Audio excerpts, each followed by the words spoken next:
Hello everyone and welcome back to JB Siddle Gaming, where today I have a special treat for you. You know I like to cover card games on the channel if you follow the channel, and today we're taking a look at Faeria. Now that may not be actually how you pronounce the game, but that's how I'm going to pronounce it. I actually was taking a look at the beta for Gwent, a game in which I loved in The Witcher, and they turned into a full-fledged game, and I was really enjoying it, but I enjoyed this game so much that we're covering it first, even though I came across it second, because it's that good. That's not to say Gwent is bad, but I really like this game. So what is Faeria, or however you pronounce it? Well, it is a card game, but it is a tactical game as well. A bit like Duelist that I covered, and you may remember I gave it my card game of the year last year, and it reminds me of my favorite card game from last year, and it does play differently than Duelist as well. So before we get into it, it is a free-to-play card game, and let's talk about how the game is monetized. So, like all these games, there are two separate currencies. There are daily quests, and then things from winning things and whatnot that you can get. And that gives you gold, and 1,000 gold gives you the ability to buy card packs, and there are 5 cards in a pack. You can also use gems, which is the premium currency, and if we go to buy gems here, you can see $1 to get 250, basically $1 to get 1 pack. And then, of course, you can get higher levels of gems, for $50 to get quite a bit more, but basically 250 gems gets you a pack, or you can spend $750 on a mythic epic chest, which basically these give you either like golden cards or cosmetic items in the game, like different gods that you play as. So this game, you play as like this deity up here, if you will, but you can change what they look like, because while the game certainly has certain aspects to it, you're not a hero per se. Basically, this is all cosmetic, who you play as, what sort of orb that you're in, and the card backs you use, and the well that your guy sits in. Yeah, all of these are completely cosmetic. There are different colors of mana, if you will, in the game, but your hero or your god doesn't really have any power, so you don't need to be worried about that. So that's how you get those cosmetic items if you want to. There is a Steam pack you can get where you get a bunch of stuff at kind of a discount if you get this game. It has been available for a while, but only recently available on Steam. It is also available on iOS. It has crossplay, so that if you have an account on one, everything will be saved on the other, and you can go back and forth between the two. Although I have experienced some slowdown and not playing too great on the iOS version, but I do have an older iPad, so that may be why. So let's open some packs real quick too, so just you can get an idea of what that's like. One of the reasons I want to do that is because I do think the monetization of a free-to-play game is really important, and this game also has a really cool mechanism with the card packs I want to show off. So open all the cards, and I'm guaranteed at least one rare, and then just like other games, there are also epics and legendaries and things like that. But whatever the highest rarity card is that I have available, or if there's 2 rares, they'll both have this reroll ability where I can basically change this card out. So for example, if I get a legendary card but I already have that legendary card, I can basically reroll it so that I don't end up with 2 copies of the same card. So that's kind of a big deal. You don't get that on all the cards, just whatever the highest rarity card is. But that is something I really like about the game, and I think makes it a little bit more fair. And as we look at the cards, we can see there are generic cards, as you would expect. This card costs 4 mana, this one costs 3. This one, however, costs 4 mana, but I need to have 3 water tiles out on the board. There is land in this game, but it does not work like Magic the Gathering. We'll get into that in just a moment. And this one has to have 1 red tile out there. There are a few cards that have 2 different colors, or even more than that you may need, but those tend to not be super common. This one needs 2 of the desert tiles. So let's get into how the gameplay actually works. And actually, I saved one of these packs too, so you can see how these kind of work. They came in the Steam pack or whatever. You got a few of these. So you will get either, so like a golden card like this one there's another golden card, there's another golden card, and these were all golden cards. That's actually kind of bummer. You can, and 3 of them are new, but you can get things like different gods or wells or whatever that your god plays in. So let's go into the play and actually talk about the game. Now, in order to be able to talk as I'm playing, maybe we'll just go into like practice mode or something like that, or maybe we'll battle another player on a lower level. I do want to talk about the single player content, however. So this, it says lane completed here, and then there are all these different bonuses over here. So there is the daily award that you can have. So this one costs 30 damage to gods, so that's pretty simple. You do have the ability to reroll it, but that one seems pretty simple. But there's quite a bit of single player content in the game, and I've spent several hours doing this. Now this one you do actually have to unlock with either gold or gems, but I haven't quite finished it. There are both scenarios you play against, just regular games you play against the AI, and then also little puzzles that show you mechanisms within the game. Like I said, I played the game for several hours, and I finished one of the lanes, got to the premium pack on this lane, and then still haven't finished this one. So there's quite a bit of single-player content, and you get quite a few rewards for doing it. It'll help you teach you the game, and actually, I think it's pretty helpful, and like I said, gives you a lot of rewards. So let's actually go back, though. Let's go... you know what? Let's go ahead and battle against another player. Why not? Excuse me, I have to let a cat out. We'll play ranked play, and we'll use our red deck. I haven't really played a lot with the deck building and whatnot. You can play multiple colors in a deck, but of course, just like in Magic the Gathering, you do have to be concerned about the possibility of that not going well. There is another play mode that we'll talk about also that is a bit like an arena mode in Hearthstone, where you draft cards and then play against other players, but it works a little bit differently. That's called the Pandora, I believe, in this. Alright, so here we are getting into the actual game, and let's talk about how the game actually works. So, you have your hero who has 20 health, you have your game board that has basically nothing out on there. You have these mana wells out there. You do get to redraw cards and things like that. Yeah, that's not a bad start. And on your turn, you can either put out 2 generic lands, you can put out a land of a specific type, you can gain a mana or draw a card. Now, when I talk about lands, this isn't like Magic the Gathering. You're not worried about having to draw lands. You get to place them out. So right now, I'm going to put out 2 generic lands, and then I'm going to put out a card, and I'm going to end my turn. Now, you get 3 mana to start at the beginning of every turn. You also get 1 mana for starting a turn next to one of these orbs or moving to one of these orbs on a turn. Or if you play a character that has haste or whatever it is called in this game next to one of these orbs, they will get it right away. Basically, creatures have summoning sickness like in Magic where they normally can't attack the turn they come out. Now, our opponent was able to play a generic land and a specific type of land because they started with, as a second player thing that's almost like the coin, if you will, in Hearthstone, where as you, let's see here, actually, we may want to, yeah, I think we definitely want to prevent our opponent from getting at us too quickly, so we're going to put some stuff down in the way and just not play a card this turn. So the way the board plays out is really interesting. Now, this card, again, we have to have 2 fire lands out there in order to play this card. So I see this guy definitely is rushing towards us, and that's kind of a bummer. And did 6 damage to our hero. But we are going to try to do some things to prevent that. I did actually have a plan. And that is one way to play. Just go straight after the enemy. But there are lots of interesting things you can do in this game. Now, a character, when they are attacking, they can move 1 and attack. All characters can move 1 unless they have special rules that change that up. So we could actually play this card. That's kind of interesting. So it has taunt. It would force that guy to attack us instead. I actually like that idea, and we get to play 2 of them because we were attacked last turn. I was going to play this 2/3 guy. So instead we're going to do that, put a fire land out, and then maybe we'll deal 1 to the enemy next turn and be able to keep one of our taunts up. But, so there's a lot going on in this game, a lot of tactical things. It is similar to Duelist in that sense, but that game has a little bit more movement, a little bit more of that aspect going on, where this is about building the board, where again, you don't really want to think of lands the way you do in Magic. Oh my gosh, this is not good for us at all. Okay, so our opponent is definitely playing a rush strategy here, and that is a bummer. So what we're going to do, we're going to put a second fire land down so we have that available. We're going to put a taunt down there, and I mean, wow. Okay. And we're going to put Steamforge down. And then we're going to hope for some cool things. So you'll see if it works out. what I'm hoping to do to be able to play this Fire Spitter on our next turn to be able to finish somebody off.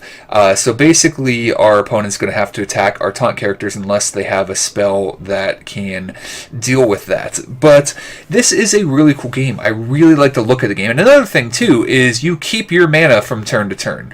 That is another, big difference in this game from other games that you definitely want to keep in mind. So the whole element of keeping your mana, getting more mana by being close to these things, where you're placing these, what sort of lands. You can play multicolored decks, but you have to bear in mind that you need to be able to build these things out on the board. All of those are interesting little elements in the game that I think are pretty fascinating. So we're going to play this guy and finish off that guy. So we still have that 4 damage person right there that we can't really do that much about.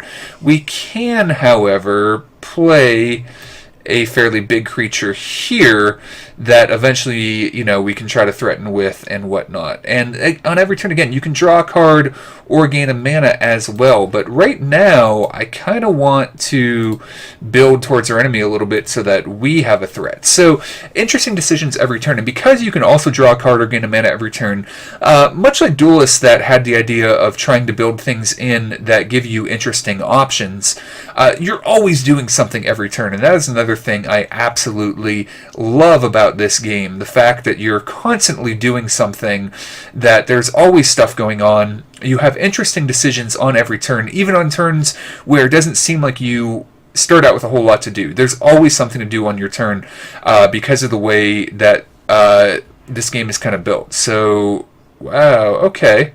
Destroy any creature. Ooh. Well, that's a bummer. I see what he did there. That's a pretty good combination. So he drew a card off that guy. That actually worked out really well, and I don't think we really have a way of dealing with this apart from killing our stuff off. I don't particularly want to do that, but it's kind of what we got to do. So let's get a creature out and hope for the best. Let's build some more land up here, maybe. And I'm going to say here just to prevent our opponent from being able to get in too close. So at least our opponent doesn't have a lot of mana. They have a slight card advantage. We have some stuff out on the board, not a whole lot. So it's a pretty good game.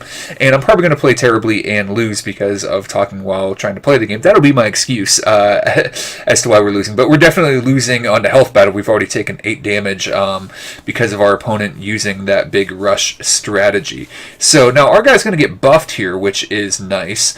Although, because this guy has charge 3, he's going to be able to just come in and hurt our guy. And we're not going to be able to get over there in time to do anything about it. We can put a guy in the way, but then that guy is just going to die. But it's probably worth it. We can't put a guy in the way, though, because this guy needs to be placed on a fire land. So what we're going to do is something you can do in the game is change an existing land that's neutral of your own into that. And of course we don't really have any way of dealing with this, but I don't want to take 6 more damage. My gosh, this is getting frustrating. I'm playing very poorly. But I guess that's how it goes.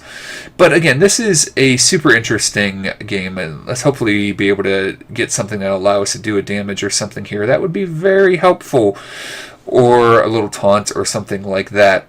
And like I said, this is a game I really enjoy. And if you enjoy games that have a little bit more strategery, if you will, a little bit more long-term thinking and interesting decisions that, because at the end of the day, I love Hearthstone, but Hearthstone is a pretty basic game. And this game has quite a bit more tactical element to that. This guy I'm playing, who's at rank 25, has played the game a lot more, has put a lot more thought into their deck than I have. Wow. Okay, this will actually help us. There we go. There's a thing. We're going to do that.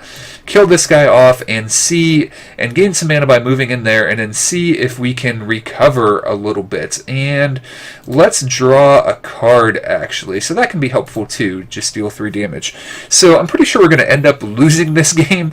Our opponent has a pretty effective rush strategy. They have some cool combos in their deck where I haven't really planned that sort of stuff out all that well. But if you didn't figure it out yet, I really, really like this game. There's a lot going on in it, and that's a big thing. I like when you always have something interesting to do. And so far this year, out of the stuff that I've played, this is one of the most interesting games, in my opinion, that I have played this year. There is just a lot of cool stuff, and a lot of interesting decisions as to the way your deck is going to work, with the way that you're building out on the board, with the different strategies you're going to play, and just cool stuff to do every turn. And I like how you keep the mana too. So I might actually... How do I want to do this? I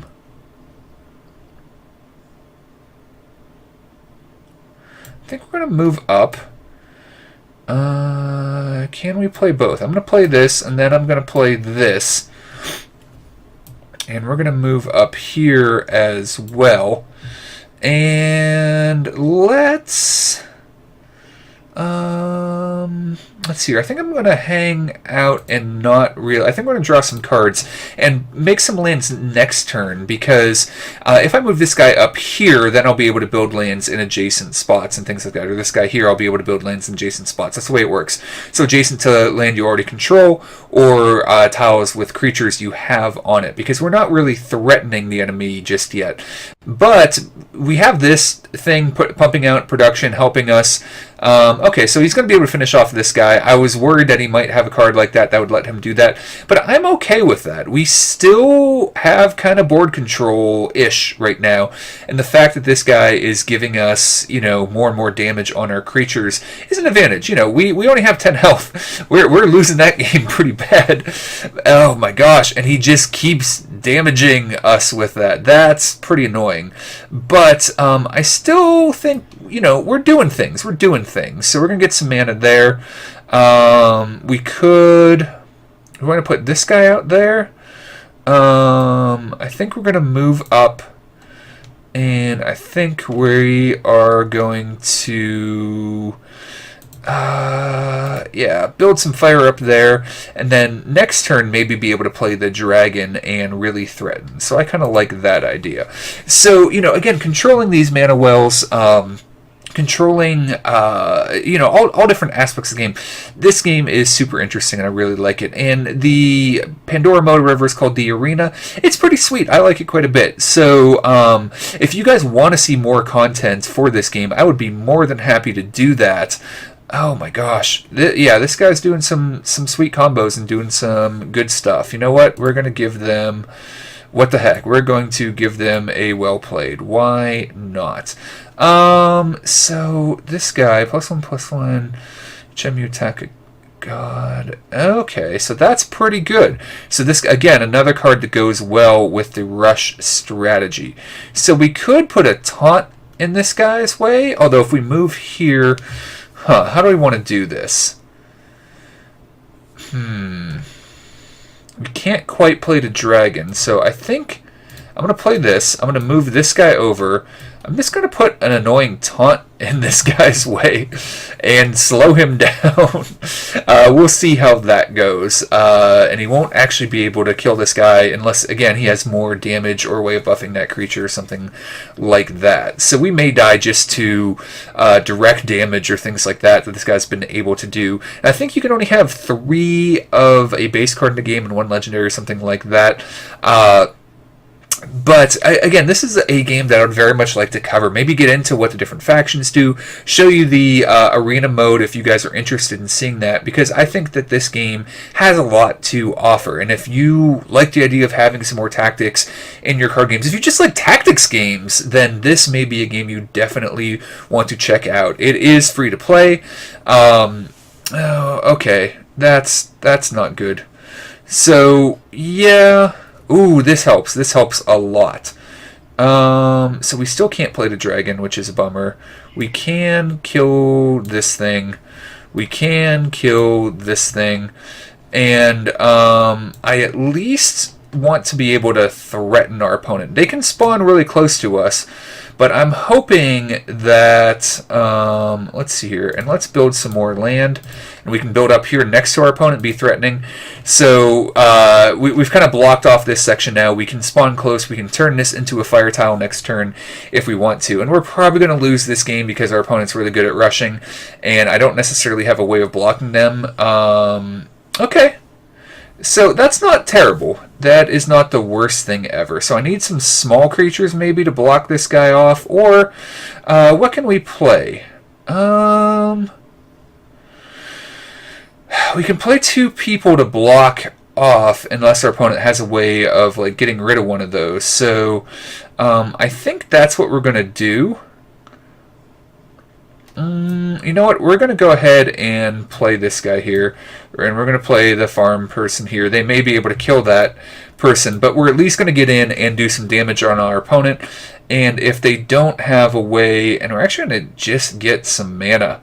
Why not? And then end our turn. So if our opponent will be able to kill this person with their creature, but if they don't have a way of killing them with a spell or a direct effect or a card ability, then we have at least protected from that 4 damage this turn. So there's 2 more damage to us, which is not ideal. We need some small creatures here to be able to protect our guy, because we're going to lose pretty quickly here. Let's see here. Where are they going to go? Are they going to finish off the 1-1? Probably. Unless they have something else in mind. Yeah, that's probably the right play. Make me play some more stuff to really defend my hero here. This will give us some mana, except we can't play it. So what do we get? We don't have a lot of mana. We only have 4 mana. So I think we're going to move over here and then finish this person off. We are going to play this person. We've really got to defend our home base. So we're trying to do everything we can. And let's just go ahead and attack. We're trying to do everything we can. And let's get some more mana, because that is kind of our shortcoming. Everything we can in order to survive long enough. And depending on if our opponent has more direct damage or things like that, we may not be able to survive. But we're actually getting close. Unless they're able to defend their hero, we will win in 2 turns. Or possibly, oh, no, that makes me sadness. That makes me super sadness. They have no mana left, though. So now maybe is our opportunity. Don't call it a comeback. I have been here for years. And for us to, now we're able to get some mana and do some things. So we're not really close. And you know what? I'm just going to get some more mana. So that the start of next turn, we're going to get, I'll be able to move the ogre up. We'll be able to be at, well, maybe be able to move the ogre up depending on what our opponent does. Maybe be able to get to enough mana to play the dragon. That will definitely be threatening. I don't know. We'll see what happens. Or maybe play this guy that will give us 5 mana. Oh, that's a bummer. Because we probably want to kill that thing. We probably don't want to spend the 8 cost card doing that. So, how about... How do we want to do this? Well, we're definitely going to collect the mana. Killing that guy draws a card, so I don't know if we really want to do that just yet. So I think instead, we're going to turn this into fire. We're going to put this guy here. And then we're going to put a ranged creature out. We haven't really seen ranged yet. Basically, they attack in a straight line, although if creatures get in the way, obviously that obstructs them, including their own creatures. So we'll see if our opponent was able to get something, because they definitely need to block this space or some space in between us off, or they will lose next turn unless they can kill one of these creatures or block this creature. So we may yet pull this out. We'll see what happens. Now, one downside of this game potentially is the potential length of the game. Now, I'm a pretty slow player. I tend to play decks that run mid to late game sort of decks, and with this game, I haven't played it long enough to really even build a deck. This is is mostly the starter deck with a few cards that I've acquired over time that I kind of threw in.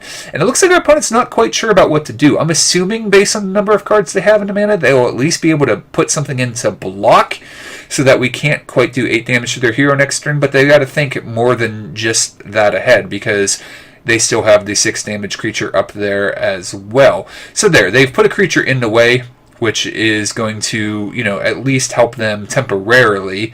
Oh, there we go. So that creature is getting buffed up, so they'll actually be able to kill off that 6/4.